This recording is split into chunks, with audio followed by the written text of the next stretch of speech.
Hi guys, Brady here, and we're back with another React video, and today we're going to be doing more extra history. You guys voted, well, at least a small number of you voted, and today we're going to be starting the series on Otto von Bismarck. You told me I was going to like him, or at least you told me I was going to like this series. I actually don't know if I'm supposed to like the guy, or if it's just a really interesting story. I haven't really gotten a specific vibe about that. I'm not really familiar with his time, but the fact is, he was the most suggested before I did the poll. The poll itself was a bit of a formality just to get some numbers for it. And by the time I decided on it, there were four options, and he got about 45%, which that's pretty good in a pool of four people, or four series. So yeah, Otto von Bismarck won. We're gonna see if I'm gonna like the guy or not, or if I'm just gonna like his story. I'm very optimistic. I think my feelings are gonna be generally positive. I just don't know in what way. So I'm excited. Let's get this started. You cannot always tell the character of a man from the character of his youth. I like that. That's a good start. 1878, the Congress of Berlin. A graying man with a proud walrus mustache stands and says, "Europe today is a powder keg, and the leaders are like men smoking in an arsenal. A single spark will set off an explosion that will consume us all. I cannot tell you when that explosion will occur, but I can tell you where. Some damned foolish thing in the Balkans will set it off." It's poetic how World War I played out. And I did the series on the Seminole tragedy, which that one was a bit emotional. I was very happy with how they handled that. As an American, we're not as attached to the First World War because historically we're just not as involved in it. We come in a little bit late to the party on that one. So it's good to have it really broken down for somebody like me who's only really seen the American perspective on like how we get pulled in and stuff like that in my personal education. 1897. A prince in the middle of his life goes to visit the man, the old man now. It is the last time the two will meet, for the younger Wilhelm II dismissed this old man years before. But as their visit concludes, the old man issues a warning. He says, "Your Majesty, so long as you have this present officer corps, you can do as you please. But when this is no longer the case, it will be very different for you." Then he says, "The crash will come 20 years after my departure if things go on like this." The old man will die in July of 1898. In November 1918, that prince, Wilhelm II, will abdicate the throne, having lost the backing of his army in the disaster that was the First World War. Bismarck's prediction was off by only 4 months. Such was the mind that would use Europe for a chessboard and redraw the map forever.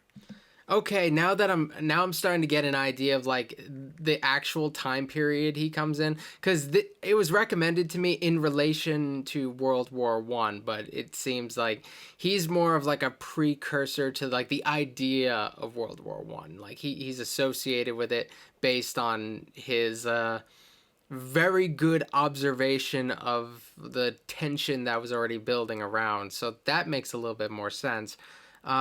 I'm very curious to what degree he's going to be. I guess I'll just let this go. But this was something that few could see in his youth. Otto's time in grade school was middling, and we know little of his early teenage years. But at 17, when he enters college, we begin to get a picture of the man. 6 feet of dashing, with a tousled mane of copper blonde hair, often seen walking not with a walking stick, but with a twisted staff of iron. 6 feet tall. That stood out to me. All these leaders, they're so tall, and if they're not tall, you're gonna hear about it. But like that is just a thing. Like you're respected if you're tall. It's unfortunate because I'm not very tall.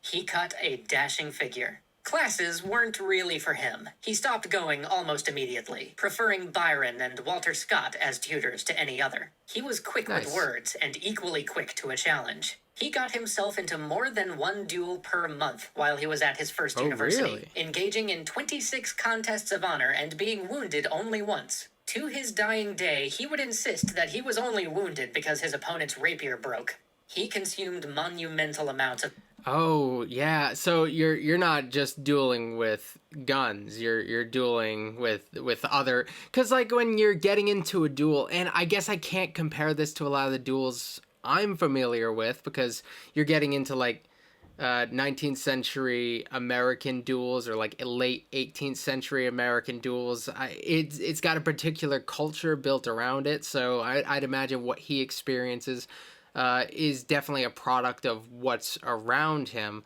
Uh, but that's rather interesting and definitely something worth looking into to learn more about the culture of dueling, because I wanted to explore what it's like in different places, because all different places have their own little code duello, and then we have different like local customs that are kind of built upon that. Dueling is kind of a mess of tradition and barbarity, and it's kind of awesome.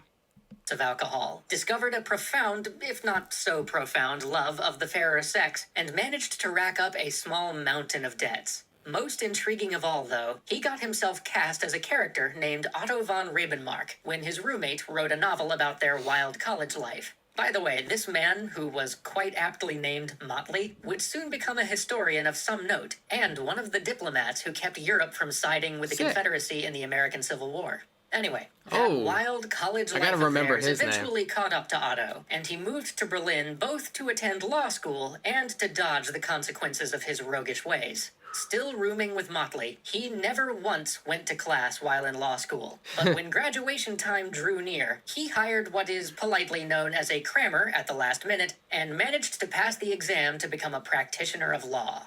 And all Okay, so he like actually did it. When they were building that up a second ago, I'm like, oh, he's gonna hire somebody to like take his exams for him or something like that. That's rough and academically dishonest. But no, okay.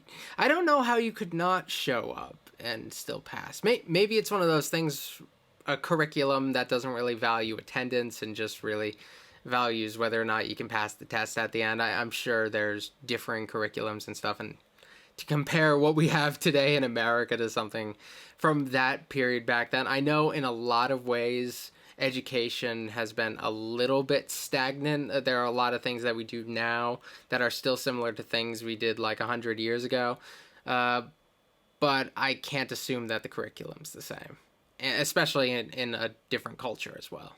All the while, he read voraciously. Not only romantic poets, but also history, economics, and philosophy. Although not the Necronomicon. heady I see that. abstractions of Hegel or Kant that were the rage at the time. Kant. By the time he left law school, he felt ready for a career in the diplomatic service. Unfortunately, the foreign minister did not hold a high opinion of the diplomatic abilities of Prussian nobility, and preferred to hire from without. So, rather than being assigned some glorious foreign posting, Bismarck was soon sent to Aachen, a territory taken from the French in the Napoleonic Wars, and he was given the job of figuring out how to better integrate it into Prussia.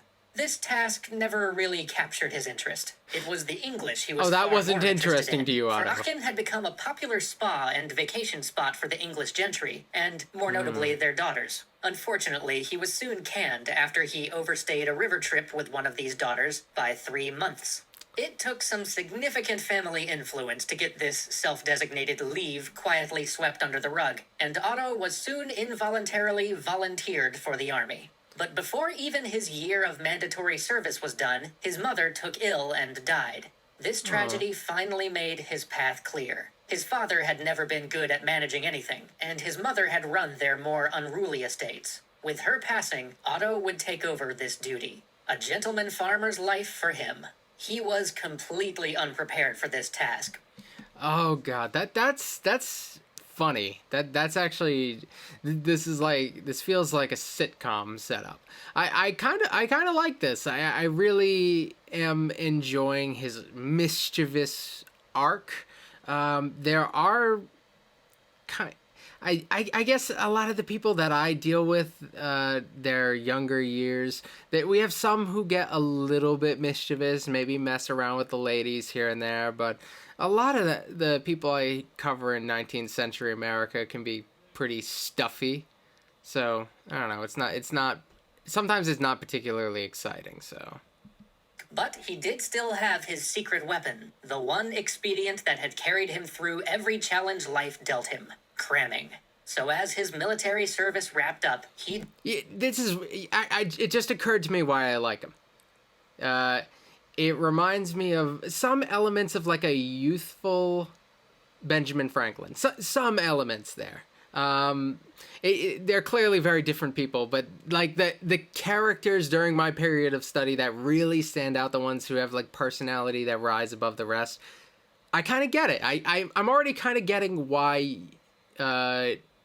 people like the idea of him and why you'd recommend him to me. For that very reason, because we have this guy who has that wild side, but also you see what he ends up becoming, and he clearly ends up being very wise, and I'm curious about what his journey's like. This part one and the last part are the parts that I'm least interested. I want that middle stuff. He devoured books on agricultural science, estate management, and economics. He even managed to get himself into a soil chemistry course at a nearby agricultural institute. And he does science? With this knowledge, he's set to his task with vigor. And so, even as the agricultural markets of Northern Europe collapsed around him, his estate grew in value, and his diligence was matched only by his eccentricity. He became known for unpredictable behavior, like marking his entrance into a neighbor's house by firing a pistol into their ceiling, or releasing foxes into people's drawing rooms. He earned the nickname the Wildman Bismarck from the locals, and, as always, from the local ladies as well.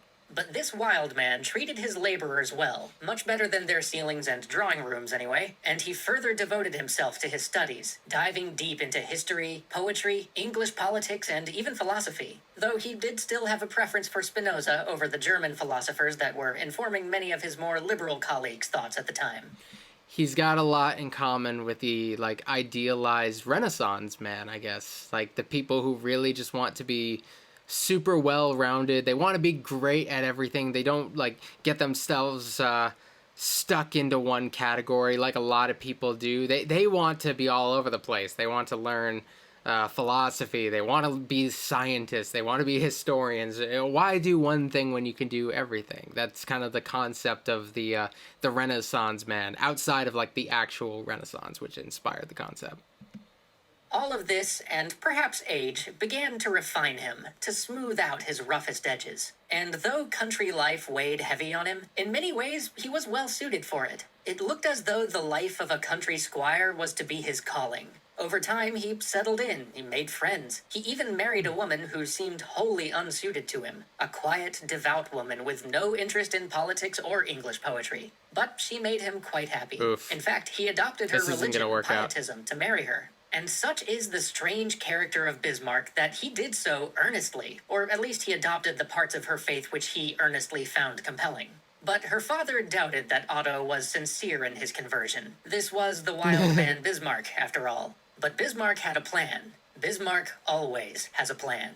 He wrote his beloved's father a letter detailing his path to finding faith, and when the man still hesitated, Bismarck, being Bismarck, seized the moment, tore all the way across Pomerania in the middle of winter, and showed up at the man's estate to convince him in person.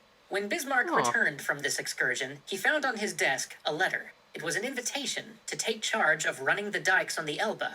It may not seem like much, but it was an official position. His time in the doghouse with the government might be over. So he attacked the work. Then, in 1847, something monumental happened. I'd imagine, like, having a little bit of prestige removed and going to, like, this more down-to-earth position probably made him appreciate... it must make him appreciate the potential of an official position a little bit more. Maybe it's like he needed that kick in the butt to pull himself back from that. I can see how that could have worked, because he seems far more ambitious now.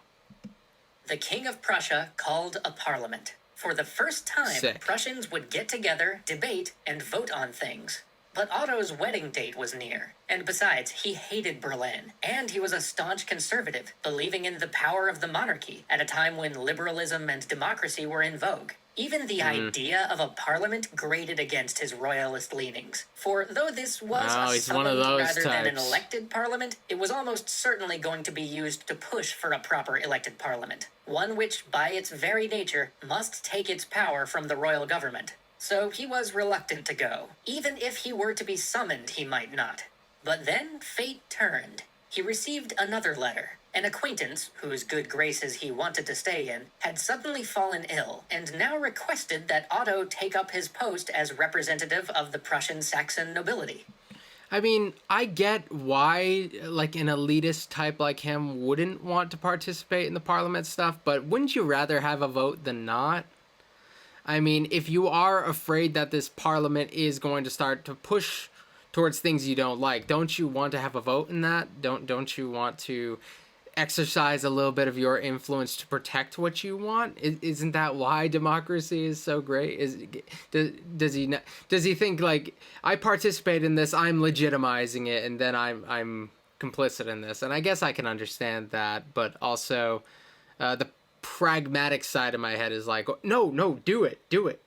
Get in there, man. If you want to stop change, sandbag those guys from the inside. This request made no sense, as technically Otto was not part of the Prussian Saxon nobility. His estates were all either in Altmark or Pomerania. But never mind that, he couldn't turn down such an important request. So he made his way to the United Diet, where a push for a true parliament was already in session. Pro-democratic speeches were given. One man got up and declared that the Prussian people had only thrown back Napoleon because they were promised a constitution. This was too much. Bismarck stood and responded that the Prussian people had thrown back Napoleon for Prussia. Did the man really think that Prussians wouldn't have stood up against an invader without being promised a piece of paper? The hall erupted in boos. People shouted and stamped. The place was chaos. But Bismarck, being Bismarck, just picked up a newspaper and began to leisurely read through it until they were quite done. And then he finished his speech. And in that moment, Bismarck the country squire became Bismarck the statesman. Okay, like I'm that was a very good introduction. Among like the first episodes, this one, I think it really laid out his character very well. There are a lot of people who are in positions like Bismarck in this time who look at the opposition from like popular belief, like when people like, everybody really wants this and I'm standing up against it. A lot of them really look at that behavior, like being unpopular, as kind of like a badge of honor, especially those who are anti-democracy, because it's kind of like being anti-mob to them. Democracy to a lot of people who were kind of in more the elite circles looked at these smelly non-elite types and thought about them making decisions. It's like, oh, we're kind of giving in to the mob. And while generally democracy is kind of popular today, it's easy to understand how somebody in his position would be against it. His position, by virtue of what it is, would be watered down by popular government. Clearly, he's going to do just fine, but I don't know. That was really cool. I hope you guys enjoyed this one, because I am going to be continuing it. I really liked it. I find his personality really shining through. So if you did enjoy it, leave a like, comment, subscribe. Let me know which extra history series you're going to want me to do after this one. We'll see how it goes, and I will see you guys next time. Later.